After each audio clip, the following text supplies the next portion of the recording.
Seja uma tempestade para a sua tempestade. É sobre isso que eu quero falar hoje.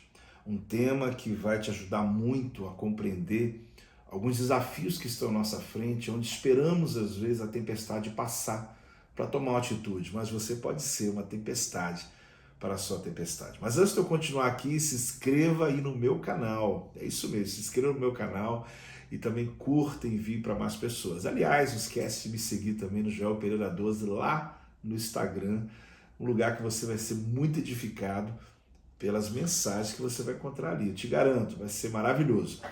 Seja uma tempestade para a sua tempestade. Jesus estava na Galileia e ali um ambiente onde ele já viveu muito tempo do seu ministério. Diz que aquela região da Galileia, que 70% do ministério de Jesus aconteceu naquela região. Nesses 3 anos de pujança do seu ministério, foi onde mais ele aparece. Interessante que ele dá uma palavra aos seus discípulos: vamos para outra margem. Uma palavra que não só significa mudança geográfica, mas era uma transformação total. Eles vão passar por uma experiência que marcaria a vida deles. Jesus sabia já o que estava para acontecer. E quando eles estão no meio do mar da Galileia, começa uma tempestade. Uma tempestade daquela que Mateus, Marcos e Lucas, os 3 evangelistas, eles vão dando detalhes, e um que esqueceu, outro coloca, outro colocou, que outro... Então, ali eles trazem um entendimento sobre essa grande história, onde os discípulos entraram no barco de Jesus e atravessaram. Ali o fato de estar no barco certo já ajuda bem. Certifique que você está no barco de Jesus, porque as tempestades vão vir. Mas se você está com ele, saiba que ele vai te dar vitória. Ali você descobre que no meio da tempestade, como seria comigo, não seria diferente, acho que contigo também não, eles entram em desespero, porque é uma tempestade fora do padrão. Ali tinha Pedro, pescador, tinha uns ali acostumados com aquela região, mas não importa o quanto eles têm de experiência, em uma hora que tudo perdeu o controle. E no meio dessa tempestade, eles vão até Jesus e procuram ajuda, querem ajuda. Jesus dorme. Dormia não por falta de responsabilidade ou por irresponsabilidade. Dormia pela convicção que ele carregava. E claro, daria oportunidade àqueles discípulos de perceber o poder, a unção que estava dentro deles para mudar aquele quadro. Jesus dormia e quando acorda, Jesus interfere naquela situação.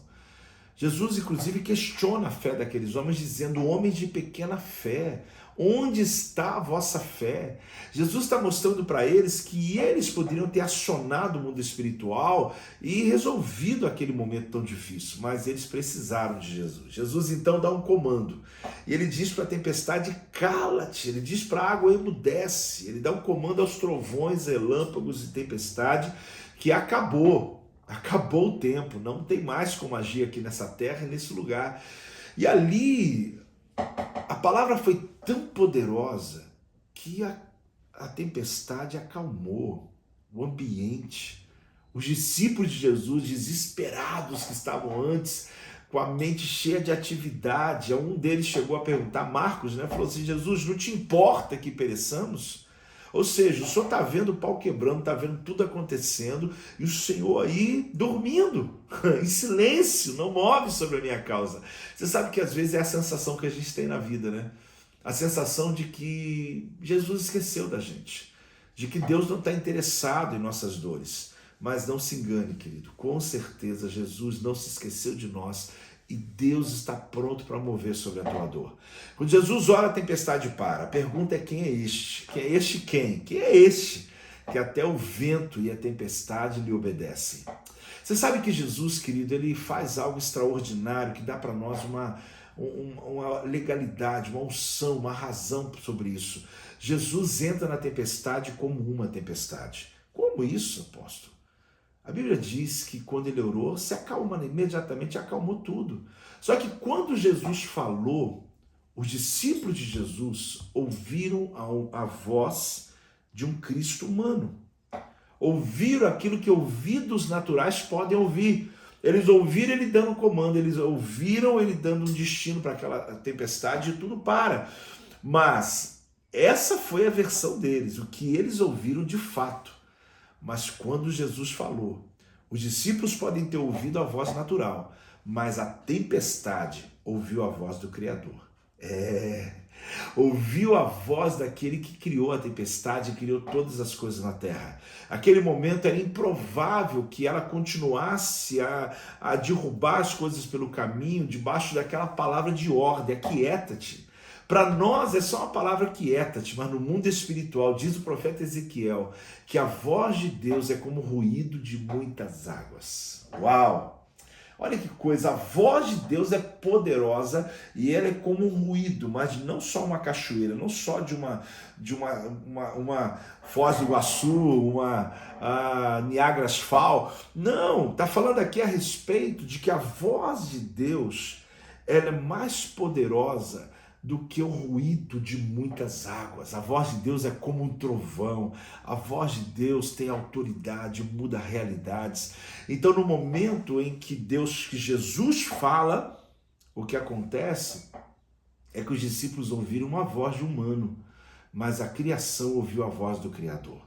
E Jesus repreende a tempestade como alguém que está repreendendo um demônio. O que você tem que entender é que quando Jesus entrou na tempestade, ele entrou como uma tempestade. Ele entrou com o mesmo poder de uma tempestade. Ele não entrou pedindo permissão, não entrou ali pedindo por educação, mas ele invadiu aquela tempestade como alguém que é a própria tempestade. Todo o poder de todas as criações de Deus, de todas as cachoeiras, quedas d'água, toda a tempestade estava sobre um homem naquele momento. Quando ele abriu a boca, foi como um trovão. E ali naquele momento, para tudo. Sabe o que Deus ensina você e eu através dessa história? Que quando a tempestade vier, não fuja, entra nela como uma tempestade, porque Deus colocou em você a voz, a autoridade para mudar realidades. Use essa autoridade que você tem, desde as coisas pequenas a coisas enormes. Desafios diários como cuidar da casa, da louça que está em cima da pia, das roupas sem lavar, dos desafios financeiros. Entre nessa tempestade como uma tempestade. Você vai ver que logo pela manhã tua vida tem ordem, com tempo à tarde para poder ter comunhão com Deus. Você vai perceber coisas mudando na sua realidade quando você entrar. Seja um problema para o seu problema. É isso.